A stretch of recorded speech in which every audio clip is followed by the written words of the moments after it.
Friends, क्या आप जानते हैं सीता कैसे बनी रावण की बेटी? क्या है इसके पीछे की असली कहानी? आप सभी ने तो कभी न कभी रामायण जरूर ही देखे या पढ़े होंगे। रामायण काल के बहुत सारे अलग अलग ग्रंथों में यह जिक्र किया हुआ मिलता है कि सीता रावण की ही पुत्री थी। तो क्या है पूरी सच्चाई? जानने के लिए आप इस वीडियो को बिना स्किप किए हुए शुरू से लेकर लास्ट तक पूरा वीडियो जरूर देखिए। फ्रेंड्स, आप लोग सिर्फ ये जानते होंगे कि सीता मिथिला के राजा जनक की पुत्री थी, जो कि सच नहीं है। माता सीता के जन्म को लेकर बहुत सारे पौराणिक ग्रंथों में काफी सारी कहानियां मिलती है, उसमें से बहुत सारी कहानियां गलत है। और आज माता सीता के जन्म से जुड़ी जो कहानियां हमने सुनाने जा रहा हूं वो बिल्कुल सत्य है। हमने इस कहानी को वाल्मीकि रामायण से लिए हैं। इस कहानी के अनुसार त्रेता युग में रावण एक बहुत बड़ा शक्तिशाली और अधर्मी राजा थे। उन्होंने अपने शक्ति और पराक्रम के घमंड के कारण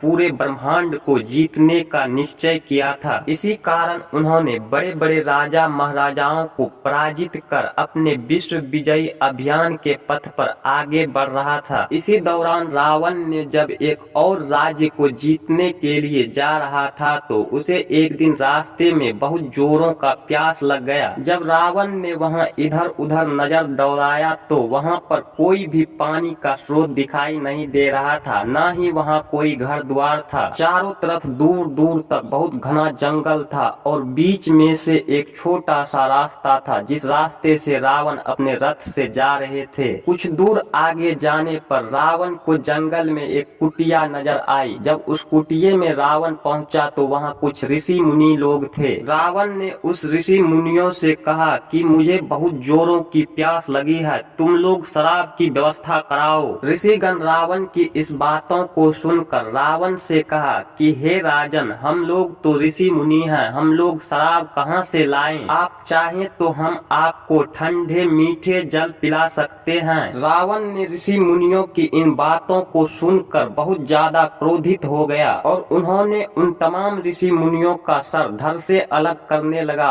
और उनके लहू से अपना प्यास बुझाने लगा। तभी वहाँ पर उन सभी ऋषि मुनियों के गुरु महर्षि हलधर जी आ पहुँचे और उन्होंने रावण को काफी समझाने की कोशिश की, लेकिन रावण ने महर्षि हलधर जी का बात भी नहीं माना। उन्होंने उनका भी सिर धड़ से अलग कर दिया और रावण ने वहां देखा कि वहीं नजदीक में एक घड़ा पड़ा हुआ है। उसी घड़ा में रावण ने महर्षि हलधर जी का लहू भर लिया। फ्रेंड्स, आपको बता दूं कि रावण ने जिस घड़े में महर्षि हलधर जी का रक्त भरा था वो घड़ा कोई साधारण घड़ा नहीं था। महर्षि हलधर जी ने पूजा अर्चना करके रोज एक बूंद दूध उस घड़े में डालता था और वो भगवान से ये कामना करते थे कि एक दिन उस घड़े में माता लक्ष्मी महर्षि हलधर के पुत्री के रूप में जन्म लेगी। लेकिन रावण ने उसी घड़े में महर्षि हलधर का रक्त मिला करके उस घड़े को रावण लेकर अपने लंका लौट गए और लंका में उस घड़े को रावण ने मंदोदरी को रखने दे दिया और कहा कि इस घड़े में विष है, इसे ध्यान से रखना। और फिर रावण ने अगले राज्य को जीतने के लिए चले गया। रावण के इन्हीं सब आतंकों के कारण मंदोदरी परेशान हो गई थी और एक दिन मंदोदरी ने आत्महत्या करने की सोच ली और उन्होंने रावण के द्वारा दिए गए वही रक्त से भरे घड़े के रक्त को पी लिया। उस रक्त को पीते ही मंदोदरी गर्भवती हो गई। यह दृश्य जब मंदोदरी ने देखी तो मंदोदरी ने लोक लज्जा की डर से काफी परेशान हो गई और उन्होंने तीर्थ यात्रा के बहाने अपने विमान से मिथिला की ओर निकल पड़ी और वहीं मंदोदरी ने उस बच्चे को जन्म दिया और मंदोदरी ने उस बच्चे को एक घड़े में भरकर वहीं जमीन में दफना दी। इसके कुछ ही दिन बाद मिथिला में बहुत भयंकर सूखा पड़ा। इसी कारण मिथिला के ऋषि मुनियों ने आदेश दिया कि यदि मिथिला के राजा अपने खेत में हल चलाएंगे तो बारिश होने की संभावना बनेगी। तब मिथिला के राजा अपने खेत में हल चलाने गया। हल चलाते वक्त राजा जनक का हल एक घड़ा से टकरा गया और जब राजा जनक ने उस घड़े को उठाकर उसमें देखा तो उसमें एक सुंदर सी बच्ची खेल रही थी और राजा जनक ने उस बच्ची को लेकर अपने घर चले गया और उन बच्ची का नाम सीता रखा, क्योंकि हल के निचली भाग को सीत कहा जाता है और हल चलाने दौरान मिलने वाली उस बच्ची का नाम इसलिए सीता रखा गया। दोस्तों, ये वही बच्ची थी जिसे मंदोदरी ने अपने गर्भ से जन्म दी थी और जन्म देने के बाद एक घड़े में बंद करके उस बच्ची को मिथिला के धरती में ही मंदोदरी ने दफना दी थी। तो फ्रेंड्स, यही कारण है कि सीता को रावण की पुत्री कही जाती है। फ्रेंड्स, यह जानकारी आपको कैसी लगी अपनी राय कमेंट में दें। वीडियो यदि पसंद आए हो तो वीडियो को एक लाइक करके चैनल को सब्सक्राइब जरूर करें। मिलेंगे नेक्स्ट वीडियो में, तब तक के लिए बाय।